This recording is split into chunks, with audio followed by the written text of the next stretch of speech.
It is Tuesday night, and it is the Tile Happy Hour. It is a brand new year. Welcome to 2024. We made it through last year. I'm so excited.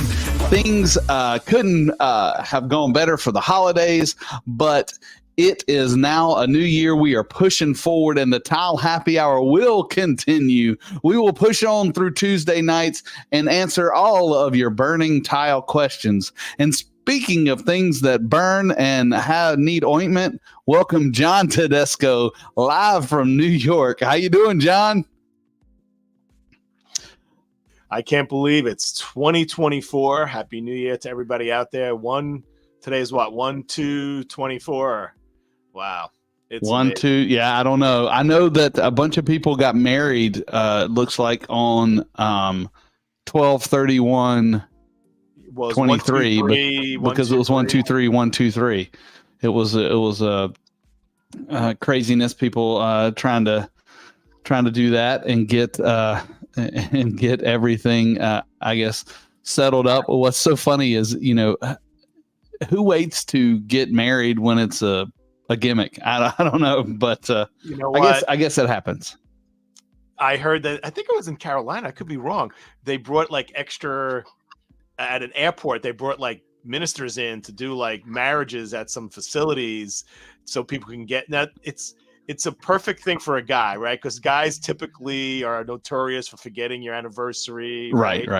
So I guess if I was in that situation. Well, if it was in South Carolina, they probably brought all the ministers into the middle schools. Oh, is that what they do? I'm joking. Wow, we're starting out on a crazy note already. Yeah. Bring your mic a little closer. You're not as loud as me, but I don't know where you're watching from tonight, but we're here to talk about tile. What's crazy is I actually think we got Instagram Live working. John, did you get a confirmation that you're? I don't think my Instagram is live. I think yours is live. Okay. Well, yeah. I got Instagram Live working. I actually can see it on. You can't see my hands on that screen right over there, but it's a little tricky. But if not, you may be watching on X, which now on X I can see the comments live on my screen. So if you're watching on X, shoot us a text on X. Gosh, that sounds weird. And let us know where you're watching from. Anywhere else in the world where you're watching from. Dan, I see you. Dan is already starting a count on how many times I was crude, and I think we're up to 2 now. But if you're watching on LinkedIn, John's LinkedIn, we're live there. We're live on John's the Tile channel on YouTube, and also on my channel on Tile the World. Don't forget to Facebook, pick up too. Instagram, we canceled Facebook because because Instagram it was a big we'd have to upgrade our software to stream to, and nobody I don't know if anybody's watching on Facebook or not. If you're watching on Facebook, I don't want to exclude you, but I don't think we're broadcasting on Facebook tonight. I don't know. We've been getting a lot of traction on multiple sites, but I feel that LinkedIn has been really strong and YouTube has been strong. I think those are the 2 strongest. Instagram, I think I had a last minute glitch and I wasn't able to take it home. In the end, I had that double feedback and I had to can it. So that's right, because you got to invest in some ears. Yeah. So we tried to go live on Instagram. We're going to shoot for next week on my Instagram. That's right. Well, there's so much out there, and technology is so great because we can do things like this. And if you're watching and it is not January the 2nd, you're watching on a playback, and we're not live, but hopefully we still are live. And but please still let us know where you're watching from. So Dan, I know where you're watching from. He's watching from the great state of North Carolina. I see there's some other people out there. Jump in to the conversation. This is your show. If you love John or I, or hopefully you love tile, you're here to hang out with us and talk about tile. Yeah, it could be in any order. If you love Craig first and then tile next and me last, whatever order it is, that's fine. But if you are watching this live, Thank you for watching. Happy New Year. If you're watching this on a rerun, or what, I'm probably dating myself by saying a rerun, but if you're watching this as an encore presentation, that means we were successful in broadcasting, and it's out there in the it's out there in the webosphere. Internet but yeah, world. we have multiple channels, and you know what? I don't mind doing this like test live, because sometimes you just can't get everything perfect. You just try it, you wing it, throw it against the wall, and what sticks works, and that's what we do. Dan says he's got some Walkman headphones for you, so wow. I don't know what that means. John, I heard something on the news today. You tell me if it's true. They said that New York had a big earthquake this morning. Well, yes, New York had an earthquake. I wouldn't say big. I think it was Roosevelt Island, which is up in. If I only saw it, I heard this morning there was a boom at like 9:30 or something like that, and they weren't sure what it was. And I paid attention then, and I thought it said Roosevelt Island, which is kind of like in the 50s on the east side of New York. And then later I saw like a news thing that it was a 1.7 or something earthquake, and it was heard on the ground. So yeah, but that was pretty crazy start to the year, right? And unfortunately, the crazy stuff happening in Japan, that's really sad. Yeah. So at 1.7, I think that's what I got on my SATs. Yeah. But yeah, it's been a that explains a lot. Yeah, it does. Thanks. Yeah, but I mean, we just got back from the holidays. I hope everybody, John, I will say that, and I'm not taking full credit for it, because you are at least 60% of the show. Oh, wow. But we got a lot of traction off the rerun of Josh's episode. We did that on the day after Christmas. We reran that DIY show.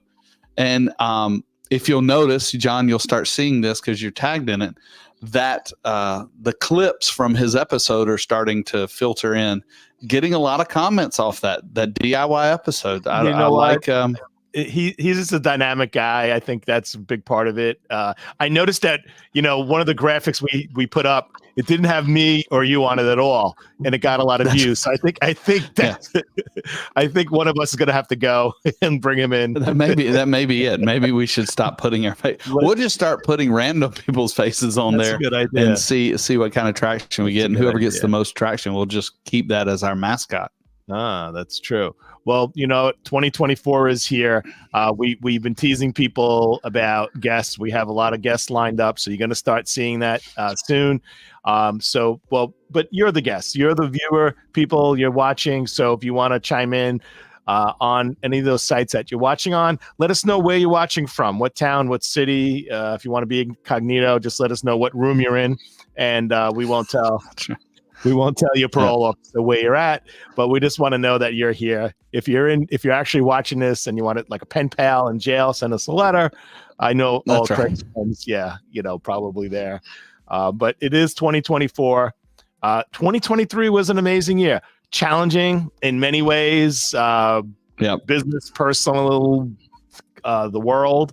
But we made it. We're here, and we're in good enough shape to talk about tile on a Tuesday night at 8 p.m. Yeah. Well, what was your highlight of the holiday?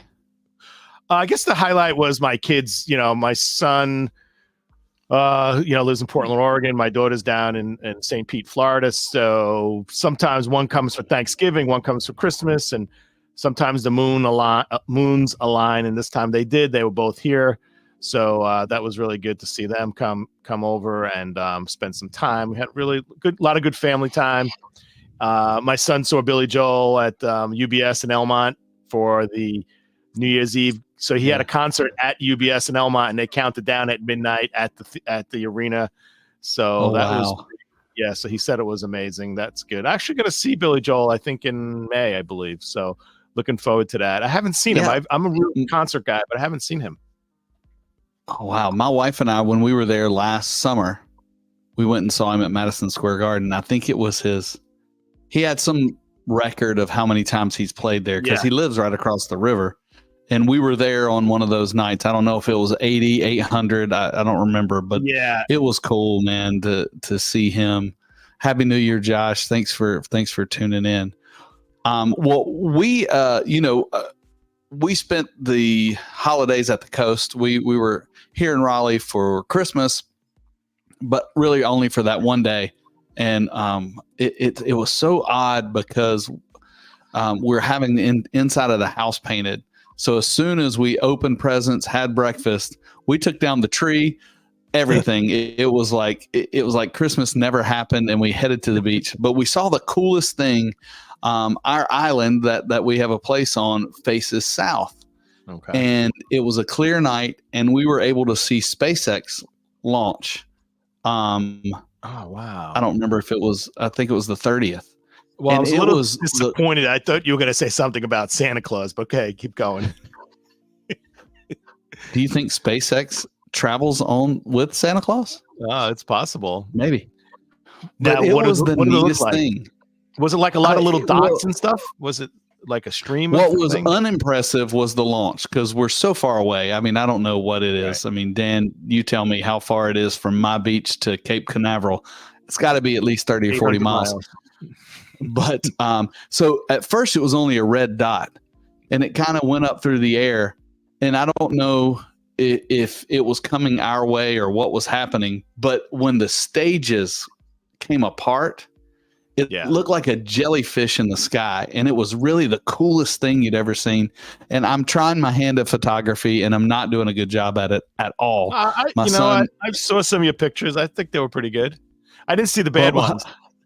Yeah, I took some night shots, and trying to get that right was really difficult. And I thought I had it, and I'm like, I'm going to do a night shot of the SpaceX. It was, you could see it in the pictures, but it looked like a lamppost, Mars picture. But it was cool. My wife actually got a better shot of it with her iPhone. Now, night photography. Look, how many times have you seen like this big, beautiful moon? Let me go take a picture of it, and take a picture of it, and it looks like the lamppost in front of your house. Like it's a whole nother skill set of filming, of shooting at night. So it's different, but I found it's fun, and it's kind of a mind clearing thing for me lately. You know, I was like, hey, I'm gonna take the camera out to the beach, and I'm just gonna take some pictures. And so, but yeah, that was kind of the highlight of our thing. We hung out New Year's Eve. Have you ever heard of a low country boil? I have. I think it has to do with seafood in a pot. Seafood in a pot. That's right. There's multiple stages. Is it a gumbo? Sort of. It's not a gumbo. It's not a soup. It's more like because it's like steamed food.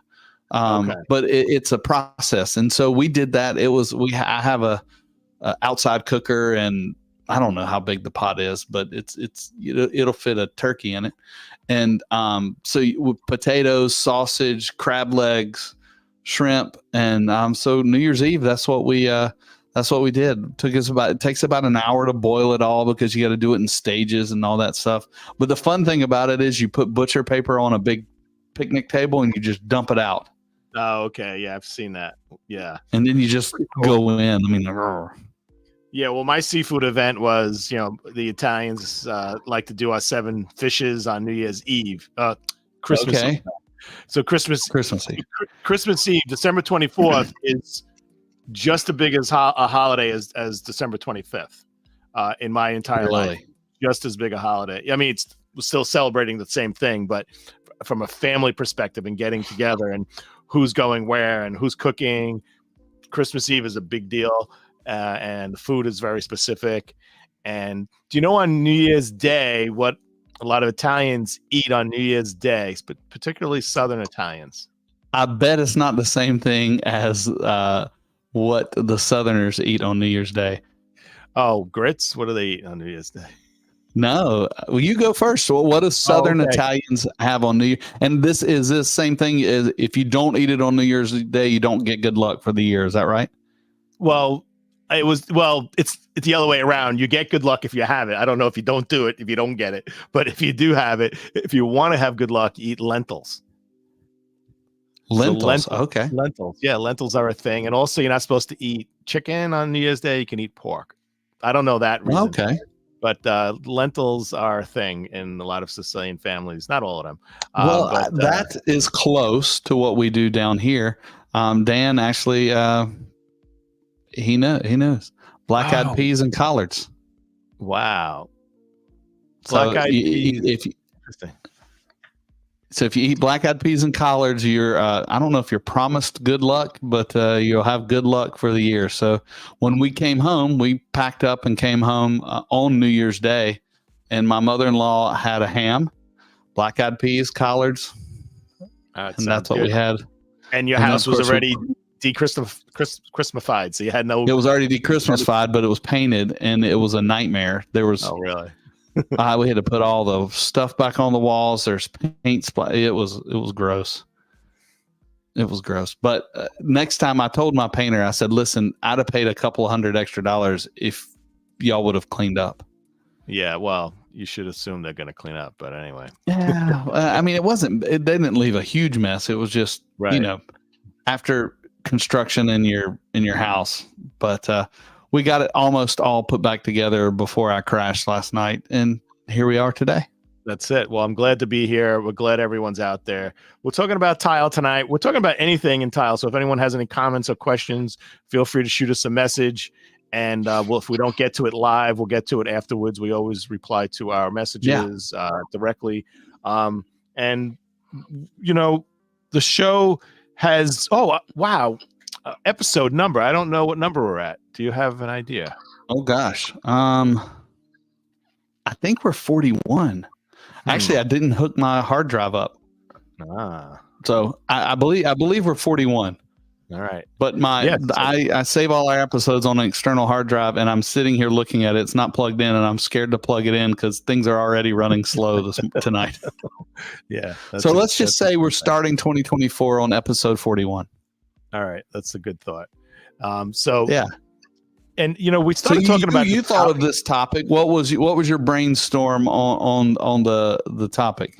Even though a lot of the topics that we talk about are inspired by things that I see that I feel are gaining traction in the industry, and things are cyclical. I've seen a lot of things come and go, and I'm sure you have as well in the industry. But I've noticed that the dimensional stone that's often acquired by chiseling, and when we say chiseling, it's probably more for just a visual for the novice or just to paint the picture in your mind, but it may not actually be chiseled. It may be worked in a certain way, hand or machine of some sort, high tech or low tech, to create a different finish on the surface of a stone that makes it dimensional or three-dimensional or carved, whatever you want to call it. And I've noticed that on the tile bar offerings, we're kind of expanding that a lot. We brought in a new line that really takes it up another level, and we had some other lines that we refined. There was another line called Barcode that we kind of discontinued the format, but now we reintroduced it, the technology, in a 12 by 24 from an 8 by 8. So I think it's maturing, and I guess probably the word. Okay. I think it's starting to mature. And what about you? Do anything appeal to you as far as the styles? Do you feel this is something that's come up and coming more so now? I tell you what piqued my curiosity was that when I was a contractor, I made more money doing stonework, and some of the jobs I did were really custom jobs. And now what Tile Bar's offering is not necessarily custom, but it is unique, but it's very similar, 10, 15 years ago. If you wanted a stone that was a trim and it had curves and stuff in it, you would have to order it from the quarry that way, and they would get it manufactured. And that was a very big upgrade to just tile work. And then you upgrade to stone, and then you're upgrading to what I would consider a cut to size or CTS stone that has, literally I would measure a room and lay out each piece of stone in the room and have cut sheets for that piece. And then each piece may have a different trim or a different base that would actually be fabricated and look just like possibly your wood trim that you have in your house right now. And it was very profitable, and I loved it. I got to go to Italy a couple times to the quarries with some owners to actually pick out material for their homes. And I love the idea that some of that uniqueness can be purchased kind of, say it tongue in cheek, but off the shelf. I was thinking of that word too. Okay, so that's kind of it. I think it's a combination of the demand for it, the people's taste have kind of matured, and they really like, you know what? We've had some big successes at Tile Bar with tile porcelains like the Kenridge ribbon, right? That are dimensional, that have gained a lot of success. And not that the Kenridge ribbon or those textural tiles have were the reason that stone is popular. I think it just shows the look is popular, be it stone, be it porcelain, be it ceramic. We have ceramic with, like, you know, waves on it. We have stone that has waves on it. So I think it's that whole dimensional thing. I think this year is going to be really strong for this dimensional material. And I think the trick, and I think what you were kind of going down the road of, it's an expensive type of material compared to just a plain marble or a limestone out of a box with a honed or polished finish. It's more accessible now. And it's because people like Tile Bar are able to kind of, you know, have a system to have these materials created, curated, if I may, in a way where it's more affordable. Is it more than a regular tile? Yes. But it doesn't have to be for the you know, the $5 million mansion. It could be in your, you know, your basic home. And even though it's more money than a basic tile, maybe you just do it on a feature wall. You do it in front of your bar or in a restaurant area. You do it on a feature area in the lobby. And so it's exciting. And we have a lot of nice. And I would say, you know, in the formats, you know, anytime you're buying something in a format, whether it's 12 by 12, 12 by 24, or even 24 by 24 and 24 by 48, you're getting something that the average tile setter can possibly set it. Whereas when you go to this cut to size, what I used to do, you've got to have a really high end skill set. Only 10% of the normal tile setters can handle a project like that. Number one, because of the weight of the material, because it's normally really thick, and then it's really expensive. You got to know what you're doing. So the great thing about some of these products, and we'll show them to you in just a second, is that you're getting that custom look, but with possibly a basic or a little bit elevated install experience. To, like you were saying, it doesn't have to be for the mega mansion. It can really be for the normal home or the average home. It's true. You used the term CTS, cut to size. Can you tell us more about that term? Yeah. What cut to size means in the contracting industry or the construction industry, in the stone part, is you have, for instance, the first cut to size job I did was First Citizens Bank. I don't know if you have those up north, but it's we got Second Citizens just a bank up here. Just Second Citizens. Yeah. Down here we're number one. But they wanted statuary white walls with an 8-inch base with the I can't think of the OG edge, and that's just the little curly Q edge. And then at the top of this wainscot, which was I think 48 inches high, they had a chair rail, which looked like a wood chair rail, but it was made out of statuary.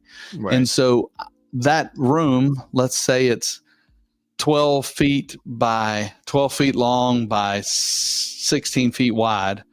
You would plan out every wall. You know, you've got your toilet wall. That toilet wall is 16 feet wide. It's going to have 5 pieces that are all the same size. They're 48 inches long, and I'm making these numbers up.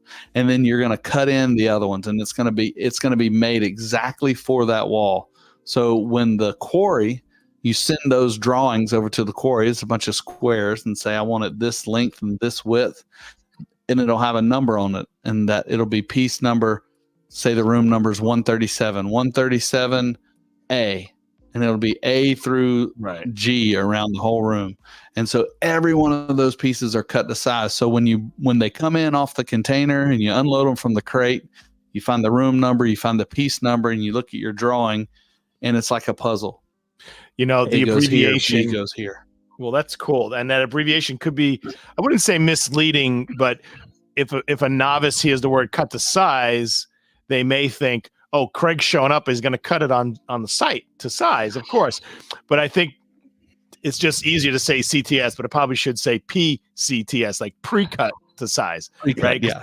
Pre-cutting it to size, and usually and often it's for projects that are repetitive also, right? You have a multifamily building, and there's 235 bathrooms, and each bathroom's getting the exact same thing, and there is some and a lot of times it's of course meant to make the installation easier, but also the added expense of maybe a carved pattern or something really interesting can be mitigated a little by the fact if you're doing cut to size, you're not a lot of these factories don't really charge for the waste, right? You're not telling, oh, the tile's normally 12 by 24 and we're cutting it down. They're just making it the size you want it. So there's inherently no waste.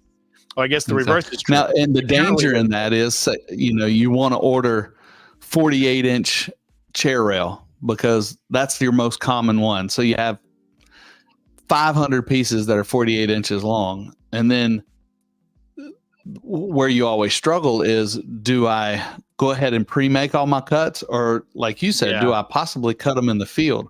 Because a lot of times you have to get these drawings done so early, you can't field measure the room. And when you can't field measure the room, you're going off of drawings, and then they don't make the room to the right size. And you've got stone that has been quarried, cut into pieces or in blocks, and then cut into pieces. And that's a 16 to 20 week process. And what you don't want to happen is you get a bunch of material on site that's too short. If it's too long, that's okay. But the stone stretcher is still broken. It's a very unfortunate and ironic situation where you want to plan ahead and be very efficient. Let's just order this all from the factory, ready to go. But the risk is significant if you're not 100% sure how it's going to get built. And often you can't wait to something to get built because you have to, like you said, order it, and takes a lot of lead time. I think people in the industry who have experience have all been burnt to some degree with a cut to size project, and going forward, they just need some assurances. Okay, we're going to do this cut to size. If we're going to order it before it's built, 1,000,000% it has to be built to the spec. Yeah. And if it's not, I'll give every installer out there or contractor out there a tip. Whatever your biggest size piece is, that's what you order the waist in, because your biggest size piece will fit any of the small pieces because you can cut it on site. And so that would I'd sometimes have a 10 pieces are 30 41 inches, then you're saying order 48-inch pieces. Is that? Well, say the majority of your pieces are 48 inches, but you've got 5 or 6 pieces that are 52. Don't order the waist on the 48 inches. Order the waist on the 52. Because so you may need it. If you end up needing it for the big pieces, you have 52. If you end up needing it for the 31-inch piece, so you waste a little, but that's your insurance. But you don't have to wait on it. So that was man. We would have meetings after meetings of, how much do we order? Well, because there's a dollar amount to that. And then there's what do you do with this stone if you have it left over, and, but we said all that to say that, and I'm going to share my screen, John, is that when you are doing tiles, you don't necessarily have to have, these conversations because these are already cut. And I don't know if I can make that bigger, but I love The texture in these, the ribs, I don't know what you call that. I call that confetti, and the flutes. It's so interesting. Yeah, what's And cool about it is the these are in size. stock. Yeah, when you see this in person, it is impressive. The materials are really nice themselves as a raw material. What's really cool, I mean, look at that in the video. That's just like a really cool. It's like a concave V. Yeah. That's just stunning. There's a lot of depth. There's a lot of thickness and depth on these pieces. So it's that this is probably the most dramatic that we have in the Stoneworks line, is because the material is pretty thick. So a lot of the things, a lot of the patterns are carved and with a pretty heavy reveal, and which is a whole nother topic on if you have outlets or if you have, shower bodies. Yeah, I actually just did a video on that. How to handle those things. But one thing, hey, these are natural stones, so you have to be careful with them. They need to be sealed, and I would seal them as soon as you install them and before you grout. Yeah, there's a lot of handling involved, and there's a lot of crevices, right? So you want to get that sealer in that little where they meet in the valley there. So when the grout gets in there, you can clean it out. You can clean it up. So if you see there's a white and there's a black and there's that kind of one that kind of like cow cutter looking, I think it's called rose or something. I'm not sure, the bottom left one, but or yellow or something interesting. I can't see it from here, but yeah, there we can't see it. You can't see it from New York. I can't see it from New York. So this is the one I was talking about. We had a line that was called Barcode, kind of inspired by barcodes on products, right? The lines. Yeah. And we had it on an 8x8 stone, on a Portuguese stone. And it was with the company for a long time. I think since I started with the company, and it's just now been discontinued. And I see that we're now using the barcode. This is like the next generation of barcode. The series is no longer called Barcode, but the pattern in the Stoneworks line, I believe, is called Barcode, or it's described as Barcode. And now it's instead of an 8-inch square, it's look that. Yeah. Now, John, cool. How do you think they do that? I mean, those aren't carved by hand, and right? They're meant to be used together. I don't know if I'm my computer is glitching a little bit, but they're meant to be used together. But sometimes they, depending on the spacing of them, you want your flutes to line up, you want your ridges to line up, and you want all that stuff to kind of look seamless, so it looks like a seamless wall. Is that the best way to install it? Is that what you suggest? Well, when you see one piece of it, you just visualize the wall being, this grooved wall. And of course, one tile where it meets the next tile needs to line up pretty closely in order to accomplish the feeling that you want. Right. But it's not a slab. There are tiles. They are 12 by 24. So this is a good time to manage expectations with your client. It's not one big slab with grooves in it. So there will be, let's say those lines are going vertically, there will be horizontal grout lines, but you want to make them pretty close. You want to get a complementary grout color, and you want to make sure. When I was going to ask you about that. Do you want to grout that Carrera with a black grout? Definitely not. No, I wouldn't think so. Yeah, you want to try to match it as best, because you want it to look like the cut to size. You want it to look like the big wall of stone. So you try to get them as tight as you can, and it's stone. And if you have a flat substrate and a competent installer, you should be able to get those grout joints to a 1/16 or less. Yeah, and then do a good job grouting. Like it's really important all times to grout well, but in this particular case, it's interesting because it's probably the hardest to grout, but a case where you really want to grout properly because you want it to disappear. You don't want it to be that noticeable. So this is where you invest in the installer. You have to get the material. You definitely You don't know how much an installer means until you have to tear it down and replace it and buy it over and pay to have it done again. I've noticed, a lot of people hire a professional, somebody really good, and sometimes they'll say to themselves, wow, I paid that guy, X amount of money. How much does this guy make a day or whatever, and they're kind of like starting to do the math. And everything went smooth. But, a lot of times things went smooth because the guy is an expert. And, That's right. And if you're bring a novice in there, everything is can go wrong. And then they start blaming the substrate or blaming the material. But a real professional knows they're walking into this job with either a stone that's a natural material that has its normal imperfections and variations, or a fired product that inherently in the kiln, they make it this size and then it shrinks when you fire it. So there's a lot of, there's very good tolerances built in, but you have to understand it's not perfect, and a good installer knows that. And it's it should be seamless to the end user. Like, wow, that was really easy to install. And it's like, it wasn't. Just because they make it look easy doesn't mean it is. I watch this guy on TikTok. He's on all the channels. Sal de Blasio, I think, Elite Tile. He's from Boston. And you can tell he's been setting tile for a long time. And he'll show some really intricate things that he does, and he makes it look so easy, especially in a 30 to 60 second clip. It's like, man, that makes it look easy. Right.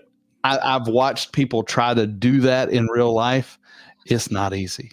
It's not easy. And when somebody is not a true craftsman in their trade, they're not there yet. Yeah. Sometimes they'll fall back on blaming other things. Yeah. And but a true craftsman won't take a job if he doesn't have the confidence that you're buying the right material, that if he's not or she's not doing the prep work, and if someone else is doing the prep work, that's going to be done properly. That's super critical. Yes. And they need to look at, I hate when a guy just shows up. It's like, okay, what are we doing today? Like, whoa, like, how did you?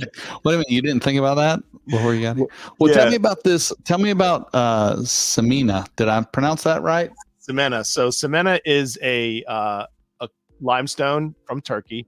Dealing directly, Tile Bar is dealing directly with the quarry owner and fabricator, so there's no middleman there. And there's a few different styles. If you scroll a little, you'll see on that left there's that chiseled and that chiseled top, the top left there, that is really cool. Talk about grout. I mean, you really, I mean, I've seen plenty. I did that in a lobby of a multifamily up in Pleasantville, New York, and it came out beautiful. You just need a good installer, coordinating grout, pre-sealing it. Right? Pre-sealing and your grouting is key to this. And once again, I'm coming from a contractor's perspective. Match the tile as close as you can with the grout and try to make it look seamless. That does a couple of things. Number one, it gives you the seamless look, but it also helps you in clean up on the grout.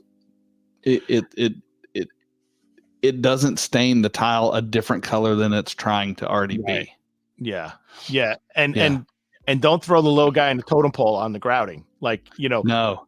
Charge accordingly. Don't say, "Oh, this is a pain," or the grout didn't come out nice, because it's when you bid the job, you have to look at that and say, this is going to take me X amount more times to grout than a polished. I mean, grouting that is probably. Don't put Jimmy on it that just started on Monday. Exactly. And grouting is like the grunt work, right? There's a lot of grunt work in grouting. There is a lot of grunt work in it. And I tell you, I've seen it both ways. A lot of times when you're doing something like this, the good installers will not let the new guys grout. They may let them mix up the grout, but a job like this, you need a ton of water. So you need a full-time water fetcher. Yeah. Exactly. But yeah, that's a neat tile. I noticed that you were very politically limestone is very porous. You were very politically correct in that term, the water fetcher. So I'm really Water proud of fetcher. it. Yeah. Yeah. Like the letter carrier is no longer the mailman, right? That's right. Water fetcher. I would say water boy, but then we'd start having Adam Sandler quotes. Yeah, exactly. So the last one I Oh, wait, before had you in my list that you sent me over. Okay, you don't want to go here now? No, I was going to say there were other items in that series that were textured, but in a different way. Some of them had a little bit of a wave to it. There's one that's called Lines. Okay. Yeah. So there's one that's called Lines. That's probably the most popular one in the textured. It's a soft line. So yeah, and it's really nice. That is, I mean, the textured one is very, very rustic looking. This is more minimalistic looking, kind of bamboo-ish, kind of organic spa looking, right? That's how I look at these. So this is called the Lines. Installed it with it's I'm surprised they installed it with that big of a grout joint. That picture is from our studio. That is just, I agree. I mean, but that's a pretty big grout joint for a stone.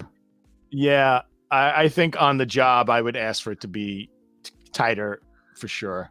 I think so too. Face. So this one is the one that you lose your brain, your knuckles. So split face. I understand split face. This is the one where it'll soak up all your grout. Yeah, I understand split face. Do you know why they call it split face? Because normally they just take a chisel and pop it, and it splits. Yeah, you're not just talking to me. We're talking to the audience. Let's explain this a little more.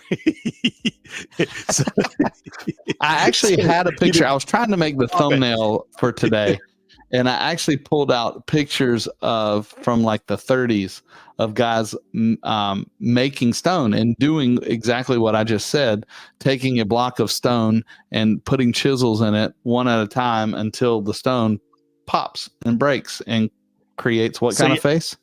So you have a split face. So you have a thicker material, chisel it down the middle, and when it separates, the inside is kind of rough, right? And then that rough part now becomes what was in the middle is now what you're looking at, right? Mm-hmm. And I'm trying to think of a food analogy. It's probably something that if you cut and I'm thinking Italian food like Parmigiano Reggiano. Yeah, it's a chunk of cheese, and you have to you don't cut Parmigiano Reggiano. You take a knife kind of and just twist it, and it kind of breaks off, and it gives you that split face finish.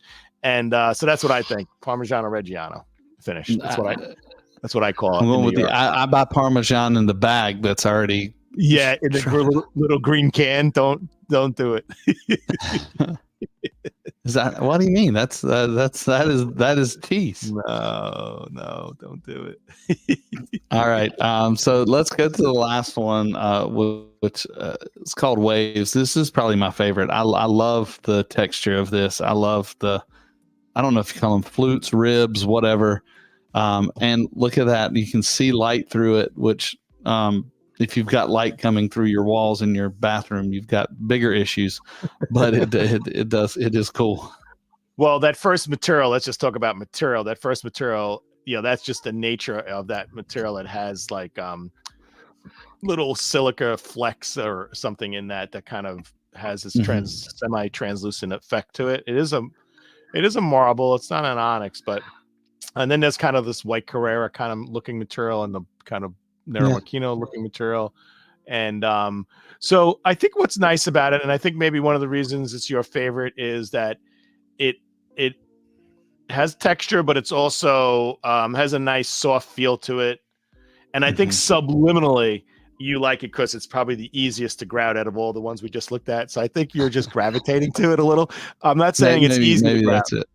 But it even though it does have those valleys, right, where the two circles meet on the low point, it is relatively smooth. So I could visualize taking a sponge that's damp and be able to, properly clean it. And after it's sealed, of course. After it's sealed, yeah. So Craig, right? We've talked about this many times. All stone, all natural stone should be sealed. A sealer is not intended to change the appearance of the stone. There is a category that can, but typically a Correct. sealer is intended to protect the stone from surface contaminants, something sticking to it. A sealer doesn't prevent, if you have a bad installation, a bad substrate, it doesn't prevent a leak, so when someone says my house is leaking, they didn't seal it properly, they didn't seal the stone, it's a bigger issue. It's the substrate, right? It's the system. Absolutely. So kind of just, touching back on, because we talk about sealers probably every other episode, and this is a real important one. Now, if you to take a standard sealer, it doesn't change the appearance. If you take the black stone that's honed and use an enhancing sealer, right? It what does it do to it? It makes it look wet. Yeah, so, and makes it darker and more vibrant. And I see we have a recommended sealer. So it'll bring out different colors than what you see right there. Like if it's got some like gold overtones in it, and you can't see it in that map picture. Yeah, I did see the enhance a sealer pop up. Add an enhancing sealer to it, or just some water. That's what an enhancing sealer is for. Well, here's the trick. If you want to see what the enhancing sealer is going to do to your stone, take a dry piece of stone, like that black marble, get a sponge, wet it, but then wring it out so it's not dripping, but just wet, damp, and take it and rub it over the stone. And as you're rubbing it over the stone, as if you were to take a dry rock that you found on the beach that's dry and like kind of white and haziest, and then when you wet it, the color pops. The same thing with a dark stone. So if you just slightly dampen the stone and count to like 3 seconds, that's what it will look like enhanced. And then all of a sudden it starts evaporating. And I feel like that's what I just said. Yeah, but I said it in a much longer way, and we get paid by the minute. So that's you did. You used 100 words when I used 25. I'm used to that. Yeah, I don't know I don't know if it's my internet that's cycling on and off or yours. I don't know. I do have 17 windows up here. So, but yeah. Well, so the reason I was embellishing a little because you were breaking up a little. So I think I only heard half of what you said. Gotcha. So anyway, I know I went off on a tangent on sealing, but this material, like all stone, but carved material, textured material, really needs to be pre-sealed, and it just helps you. And it's not expensive. It's not hard to do. You just need to think about it. You need to do it. Yeah, you plan on it, and don't let your contractor talk you out of it. If you want to protect your investment, sealer is cheap insurance, and especially when you're buying look at this. It's $29 a square foot. It's not cheap, and you don't want to get in there a month from now and it not look the way you want it to or the way that you intended it to. And a sealer will protect you. And we've got great sealers. There's plenty of great sealers out there on the market. Tile installers don't like to do it because they think it holds them accountable for the life of the job. And that's not realistic. I don't think, I think that's one of the reasons. I think there's another reason they don't do it often. What's that? They can't charge enough. Like the amount of time it takes to seal it, they don't see anything for, like, if you're tiling a wall, you see the progression, right? And you're tiling your wall. When you're sealing something, especially with a non-enhancing sealer, it looks like you did nothing. And then and you feel bad, like charging the customer. Like you almost would rather be in another room tiling and say, hey, look, I put up 192 feet in the other room, and now I could charge you so much, for that. We're sealing it. So I think it's a combination of the two. I think that comes down to the salesmanship of the installer, and they need to say, hey, listen, you want this to last a long time, and I'm willing to seal it for you, but it takes X amount of time, and I can't charge you by the square foot. I mean, I'd lose money. You can do it yourself. Here's the material. Here's what I suggest. Or I can do it for you, and I'm going to charge you this. But I understand that logic, even though I think they just need to get better at selling the value in what they're doing rather than the time it takes. Yeah, I agree with you, Craig. I think it's becoming more professional. So the word Yeah. professional envelops a lot of different things, and most tile guys, the first thing they're professional about is their workmanship, and sometimes some of them are weaker in the communication skills and managing expectations and telling customers, if you do this, then this. If you don't do this, then that. So I feel like this podcast and a lot of the things that you do actually help professionals understand ways of explaining it to their client, because people you can seal it yourself. I mean, that is one part of the job that is tedious, not hard. It's just time consuming. Right. And so if I was a tile guy, I wouldn't object to the consumer saying, I'll do it. The only thing you got to be careful is if you're pre-sealing it, then it's complicated because it's got to be done before, and then show up oh, I didn't get to do it. Then that's really, in my opinion, that's part of the installation. Right. And you got to account for that as an installer. You got to account for the pre-sealing part of the installation. And it's not cheap. And when you teach your client, if you're a contractor and you're telling them, hey, listen, this is the pros and cons of this, you're raising the industry. And I always mess up this quote. I try to think of it the other day. A high tide raises all vessels. I don't know if that's not the right quote, but that's right. As we educate people that maybe aren't even our clients or not even our customers, I do it day in and day out. And it's because I want to make the industry better, because I know if I can make the industry better, it helps us all out. It helps John out. It helps the guy that's buying his tile from Home Depot. It helps him out. It's true. Yeah. But you know what? It also, to that point, if enough people are doing it, enough people are talking about it, the goal is when the contractor walks into the job, the customers probably saw this video, saw our podcast talking about it. They were like, "Oh yeah, how much are you charging? I know you have to charge me." And they're like, "Oh wow, yeah. Thank you, Craig. Thank you, John. Yeah." So, and we will take bribes, not bribes, commissions. That's it. But that's the point about a rising tide raises all ships. A rising tide raises all ships. That's it. And everybody will, rise with it. And these are things that are important. These are industry things that are important, because tile lasts really forever. It really lasts. So you want to do it right. If you don't have the money or the budget to do it right, perhaps hold off on it. Wait a year. Yeah. Do the project when you can. Get the right. If your guy's not available, wait for him, because, hey, what do you think about a do-it-yourself of doing these carved materials? I think it's possible. I think that they need to set the expectations and take their time.